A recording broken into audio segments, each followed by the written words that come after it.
Ак калпак тоолордун жана тазалыктын символу. Анын формасы Кыргызстандын аккар көк муз баскан тоо чокуларын элестетет.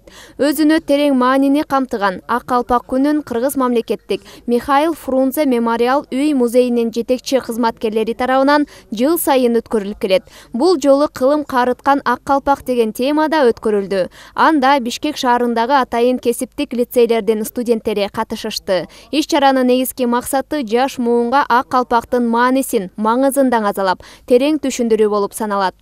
Кыргыздын улуттук баш кийимин келечектеги жаштарга кеңири маалымат берүү болуп эсептелет да. Ушу калпактын касиеттери, тарыхый мааниси, жанагы келечекте болгон жаш өзгөчөлүктөрүнө карата кандай кылып кийип, кандай кылып берилиши жөнүндө ушу бүгүнкү келген ушу иш чаранын катышуучуларына кеңири пикир алмашуу менен маалымат берет. Иш чарага Бак Дөөлөт коомдук фондунун ишкери ак калпак жумалыгынын уюштуруучусу Абасбек Усубалиев келип, студенттерге ак калпактын түрлөрү, философиялык маанисин, улуттук баш кийимдин жаш өзгөчөлүккө карата кийилиши тууралуу кенен маалымат берди. Бирок бул мындай да, бул ушул калпактар илгери ушундай бийик болгон экен. Бийик формада болгон экен. Анан бул бакай калпак деп. Кыргыздын калпагы бул катардагы эле баш кийим буюм эмес. Калпак өтө терең мааниге ээ. Себеп дегенде калпакта кыргыздын дүйнө таанымы жатат. Бул калпактын бийиктиги бул биздин теңир тообуз. Анан кыюусу бул ошону тоону, улуу тоону жердеген калың эл деп түшүнөбүз. Анткени калпак тоо болсо, эл болсо бул ата журт, бул символика болуп эсептелет.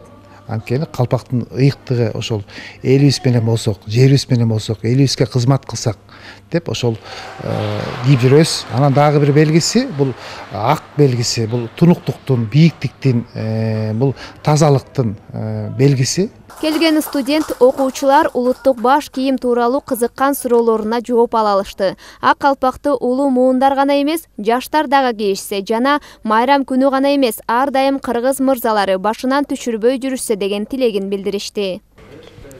Азыркы учурда биз агайдан толук маалымат ала алдык калпак боюнча. Калпактын өңдөрү, калпактын түстөрү, калпактын жасалышы, кандай кийилет, касиеттери, ошол калпакты мисалы улуу муундар, кичүү муундар ушул майрам сайын эле эмес, күнүгө кийип жүрсө деп каалайм. Анан ушу жаштар көбүнчө мындай уялбай эле күнүгө кийип жүрсө кандай сонун. Азыркы учурда баары эле кичүүлөр да, улуулар дагы бирдей эле калпак кийип калышты. Ар кимдин өзүнүн жашына карап кийиш керек экен. Улуулар өзүнүн калпагы болот экен, аксакалдардын өзүнчө калпагы болот экен, кичүү мундардыкы да өзүнчө калпак болот экен. Ошолордун маанисине карап кийсек өтө жакшы болот экен. Мен 98-чи кесиптик лицейинен келдим. 5-март ак калпак күндөрүнө карата биз Фрунзе музейине келдик. Биз бул жактан көптөгөн нерселерди үйрөндүк, билбеген өзүбүздүн. Калпактын өңдөрүнө жараша кандай, жашыбызга карата кандай кийишибиз керек, ошолорду үйрөндүк. Иш чара номер 5 балдар искусство мектебинин окуучуларынын чакан концерттик программасы менен коштолуп, кыргыз күүсү чертилип, кыргыз ырларын ырдашып, майрамдык маанай тартуулашты. Алтынай Шайдылдаева, Эсенбек Үсөнов, СТВ.